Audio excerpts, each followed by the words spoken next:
চাচা আরে বা দিনের মধ্যে শুয়ে থেকে ভালো লাগছে। হ্যাঁ, সুন্দর আবহাওয়া, খুব সুন্দর লাগতেছে, ভালোই তো লাগতেছে। হ্যাঁ,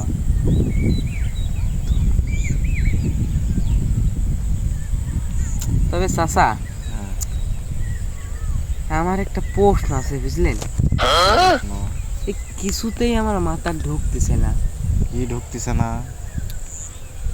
ওই যে আকাশ দিয়া ইউরোপ্লেন যাচ্ছে, দাঁড়া, আমি দেখিলি। আহ, ওই ইউরোপ্লেনের পুঙ্গা দিয়া ধুইয়া বাড়াচ্ছে কে? কি জানি বাপু, ধুঁয়া বাড়া কিসের জন্য আমি তো বলতে পারবো না, তুমি কও দেখি। চাচা হ্যাঁ। আমার কি মনে হয় জানেন, হুম। যে ভাবি সময়কালে গোস্ত বিরিয়ানি রাঁধতে লাগলে হুম। এই ধুমা বাড়ায়। ওই ওরা বোধহয় গোস্ত আর বিরিয়ানি রাঁধতেছে, ওই জন্য একটু ধুমা বাড়াচ্ছে। এই বদমাই,